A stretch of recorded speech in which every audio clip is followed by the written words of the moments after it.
أما بعد فأعوذ بالله من الشيطان الرجيم بسم الله الرحمن الرحيم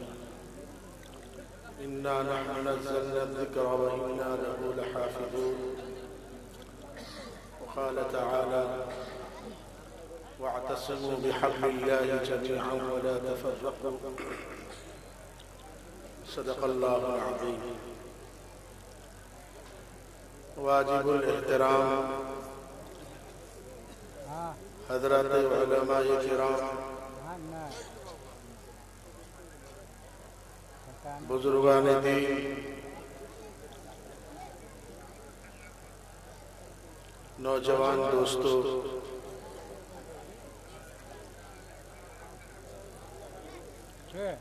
یقیناً اس وقت مجھ حقیر کی طبیعت کچھ علیل چل رہی ہے 15 دن قبل ہمارے والد محترم کا انتقال ہو چکا ہے اور اس کے 3 دن کے بعد مجھے ہارٹ اٹیک کا حملہ ہوا 2 اسٹین رکھوائے گئے ہیں ابھی 11-12 دن ہوا ہے ڈاکٹر صاحب نے آرام کے لیے مشورہ دیا ہے لیکن چونکہ یہ تاریخ پہلے سے طے ہو چکی تھی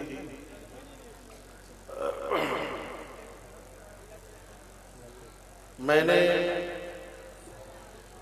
حضرت مولانا قمر عالم صاحب دامت برکاتہم سے معذرت چاہیے چھٹی لینا چاہا لیکن وہ اپنے معاملے میں اتنے مضبوط رہے کہ بارہا فون کرتے رہے دعائیں دیتے رہے امیدیں دلاتے رہے کہ انشاءاللہ آپ کی صحت ٹھیک رہے گی نکلنے سے آدھا گھنٹہ قبل تک میرے لیے فیصلہ کرنا مشکل تھا کہ میں جاؤں یا نہ جاؤں سارے ہی احباب گھر والے منع کر رہے تھے اور نکلنے سے آدھا گھنٹہ قبل بھی بدن میں کافی درد تھا پیٹھ کے حصے میں لیکن دوسری طرف حضرت مولانا کا اصرار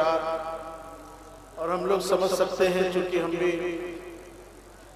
اسی جماعت سے تعلق رکھتے ہیں جب پروگرام وغیرہ کرواتے ہیں تو اس وقت جو منتظمین ہوتے ہیں ان کے سر پر بڑی فکریں سوار ہوتی ہیں اور وہ بہت ہی پریشانیوں سے گزرتے ہیں وہ ہر ممکن چاہتے ہیں کہ جتنے بھی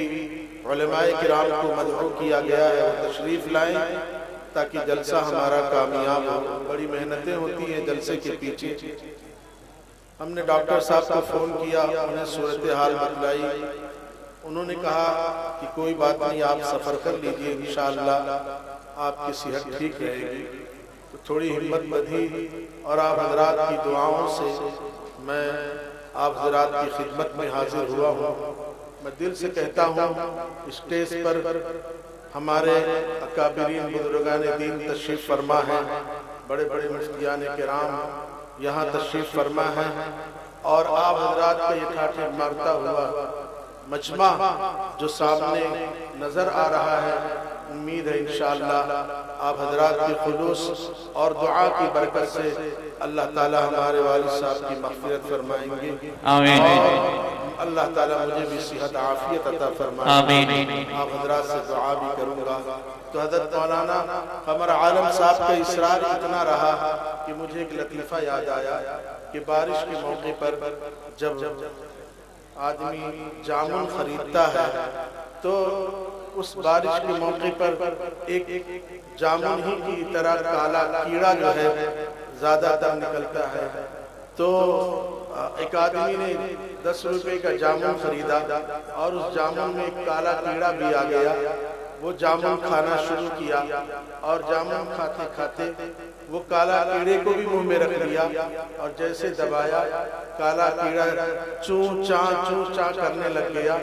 یہ کہہ رہا ہے کہ میں نے 10 روپے میں خریدا ہے تو چوں کرے کہ چاہ کرے تجھے کھا کر کے رہوں گا. تو بس یہی سمجھیے کہ حضرت مولانا نے کہا کچھ بھی ہو جائے ہم دعا کرتے رہیں گے آپ کے لیے، لیکن آپ کو آنا ہوگا. بہرحال اللہ تعالیٰ صحت یاب فرمائے اور آپ کے اس جلسے کو اللہ تعالیٰ کامیاب فرمائے. بزرگان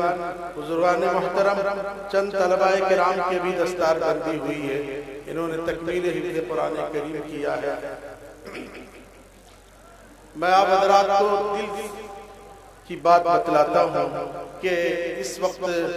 ہمارے ملک میں جو حالات چل رہے ہیں، جو پریشانیاں امت مسلمہ پر اس وقت ہیں، اگر ان حالات سے ہمیں بچنا ہے، اگر ان پریشانیوں سے ہمیں بچنا ہے تو ہمیں ایک کام کرنا ہوگا، وہ یہ کہ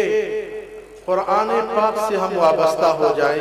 قرآن پاک کو اپنی زندگی کا حصہ بنا لیں. اور دوسرا کام یہ کرنا ہوگا کہ نبی پاک صلی اللہ علیہ وسلم کی سنتوں پر عامل ہو جائیں. یہ دو کام کر لیں انشاءاللہ یہ جو کچھ حالات ہمارے سامنے ہیں یہ بادل چھٹیں گے، دشمنان اسلام ناکام ہوں گے، بشرطے کہ ہم قرآن پاک کے ساتھ وابستہ ہو جائیں، قرآن پاک کو اپنی زندگی کا حصہ بنا لیں. دیکھیے وہ معزز تھے زمانے میں مسلمان ہو کر، ہم خوار ہوئے تاریخ قرآن ہو کر قرآن پاک کو ہم اپنے سینے سے لگا لیں. زمانہ آج بھی قرآن ہی سے فیض پائے گا، مٹے گی ظلمت شب اور سورج جگمگائے گا. انشاءاللہ آج دشمنان اسلام خود کہہ رہے ہیں، جب ہندوستان میں تھوڑے دنوں کے بعد جو ہے لڑکیوں کے ساتھ ریپ کیا جاتا ہے، ان کے ساتھ زنا بالجبر کیا جاتا ہے، تو آج دشمنان اسلام خود کہتے ہیں کہ قرآن کے احکام کو نافذ کیا جائے اور ان جو ہے ظالموں کو قتل کر دیا جائے. مہاراشٹرا میں ایک جو ہے شخص ہے، وہ جو مسلمانوں کا ہمیشہ دشمن رہا ہے، مسلمانوں کا دشمن رہا ہے، وہ اس نے خود یہ کہا کہ قرآن کے احکام کو نافذ کیا جائے اور جو اس طرح کی حرکتیں کر رہے ہیں، زنا بالجبر ریپ وغیرہ کے طرح حرکتیں کر رہے ہیں، انہیں قتل کر دیا جائے. تو ہم جب خود قرآن پر عامل ہوں گے، قرآن کو اپنے سینے سے لگائیں گے، انشاءاللہ ہم خود بھی بچیں گے ان پریشانیوں سے، ان مصیبتوں سے. اور قرآن پاک میں اللہ تعالیٰ نے وعدہ بھی فرمایا ہے کہ ہم نے ہی قرآن کو نازل فرمایا اور ہم ہی قرآن کی حفاظت کرنے والے ہیں. جب اللہ قرآن کی حفاظت فرمائیں گے تو جو قرآن سے اپنے آپ کو وابستہ رکھے گا اللہ اس کی بھی حفاظت فرمائیں گے. کبیر داس ایک شاعر گزرے ہیں، انہوں نے ایک دوہا کہا ہے کہ چلتی چکی دیکھ کے جیا کبیرہ روئے، دو پاٹن کے بیچ میں ثابت بچا نہ کوئے. چلتی چکی دیکھ کے جیا کبیرہ روئے، دو پاٹن کے بیچ میں ثابت بچا نہ کوئے. پرانے زمانے میں عورتیں جب آٹا پیستی تھیں تو دو چکی کے پاٹ ہوا کرتے تھے اور اس کے بیچ میں ایک لکڑا لگا ہوا ہوتا تھا، تو جو گیہوں کا دانہ دو چکی کے پاٹ کے بیچ میں آتا تھا وہ پس جاتا تھا، اور جو اس لکڑی سے چپک جاتا تھا وہ گیہوں کا دانہ بچ جاتا تھا. تو کبیر داس کہتے ہیں کہ چلتی چکی دیکھ کے جیا کبیرہ روئے، دو پاٹن کے بیچ میں ثابت بچا نہ کوئے. تو دو چکی کے بیچ میں جو دانہ آتا تھا وہ پس جاتا تھا، لیکن جو دانہ اس لکڑی سے چپک جاتا تھا وہ بچ جاتا تھا. تو ایسے ہی سمجھ لیجئے آج آسمان اور زمین کے بیچ میں امت مسلمہ جن پریشانیوں سے دوچار ہے، جن مشکلات سے دوچار ہے، اگر ہم اللہ نے جو قرآن کی رسی کو لٹکایا ہے وَاعْتَصِمُوا بِحَبْلِ اللَّهِ اَيْ الْقُرْآنِ کریم، اللہ نے جو قرآن کو ہمارے درمیان بھیجا ہے ہم اس کو اپنے آپ سے چمٹا لیں اور اس سے اپنے آپ کو وابستہ کر لیں. تو انشاءاللہ جو کچھ حالات آ رہے ہیں، پریشانیاں آ رہی ہیں،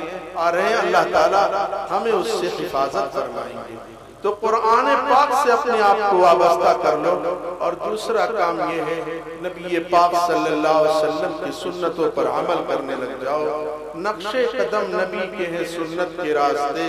اللہ سے، نقش قدم نبی کے ہیں جنت کے راستے اللہ سے ملاتے ہیں سنت کے راستے۔ تو قرآن پاک سے وابستہ ہو جاؤ، اللہ کے رسول کی سنتوں پر عامل ہو جاؤ، یہ پریشانیاں دور ہو جائے گی۔ اور دوستو ضروری ہے آج کے حالات میں ہم نبی پاک صلی اللہ علیہ وسلم کی سنت پر عمل کریں، آپ کے طریقے کو اختیار کریں، اسی میں ہمارے لیے دنیا اور آخرت میں کامیابی ہے۔ نبی پاک صلی اللہ علیہ وسلم اللہ تعالیٰ سے ہم دعا کریں، الہ العالمین امت مسلمہ نہ صرف ہندوستان میں پوری دنیا میں پریشان حال ہے، اے اللہ اپنے پیارے محبوب لاڈلے کے صدقے میں اے اللہ اس امت کی حفاظت فرما۔ آمین۔ جانیے نبی پاک صلی اللہ علیہ وسلم وہ نبی ہیں کہ آپ کے جیسا نبی نہ آیا نہ آئے گا۔ حضرت مولانا اسعد اللہ صاحب ناظم مظاہر العلوم رحمت اللہ علیہ فرماتے تھے کہ میں کیا جانوں کہ کیا تم ہو، خدا جانے کہ کیا تم ہو۔ حضرت مولانا اسعد اللہ صاحب رحمت اللہ علیہ فرماتے تھے آپ صلی اللہ علیہ وسلم کی شان میں اتنا پیارا نبی ہمیں ملا ہے، اتنا محبوب نبی ہمیں ملا ہے، مشفق و مہربان نبی ہمیں ملا ہے، اللہ کا اتنا پیارا تھا کہ حضرت مولانا اسعد اللہ صاحب فرماتے ہیں میں کیا جانوں کہ کیا تم ہو، خدا جانے کہ کیا تم ہو، بس میں اتنا جانتا ہوں کہ بعد از خدا تم ہو۔ اور ایک پنڈت عاجز فانوی کہتا ہے کہ میں نے ثنا نبیوں کی یوں اول سے آخر تک، کی میں نے ثنا نبیوں کی یوں اول سے آخر تک، محمد لکھ دیا بس ہو گیا اول سے آخر تک صلی اللہ علیہ وسلم۔ اور راحت اندوری نے تو عجیب آپ کی تعریف و توصیف میں اشعار کہے ہیں، کتنا پیارا نبی۔ حضرت راحت اندوری کہتے ہیں کہ زمزم و کوثر وہ تسنیم نہیں لکھ سکتا، میں زمزم و کوثر وہ تسنیم نہیں لکھ سکتا، یا نبی آپ کی تعظیم نہیں لکھ سکتا، میں اگر 7 سمندر بھی نچوڑوں راحت، میں اگر 7 سمندر بھی نچوڑوں راحت، آپ کے نام کی ایک میم نہیں لکھ سکتا۔ ایسا پیارا نبی ہمیں ملا ہے۔ یا صاحب الجمال و یا سید البشر من وجهك المنیر لقد نور القمر لا يمكن الثناء كما كان حقه بعد خدا بزرگ ہوئی قصہ مختصر۔ قرآن کریم سے وابستہ ہو جائیے، رسول اللہ صلی اللہ علیہ وسلم کی سنتوں پر عامل ہو جائیے، انشاءاللہ جو کچھ حالات ہیں اللہ تعالیٰ دور فرمائیں گے۔ اللہ تعالیٰ مجھے بھی آپ سب کو قرآن کریم کے ساتھ وابستہ فرمائیں، قرآن کریم کی تلاوت کی توفیق عطا فرمائیں، اور سنت رسول کو اپنی زندگی میں ہمیں اپنانے کی توفیق عطا فرمائیں۔ آمین۔ وما علینا الا البلاغ۔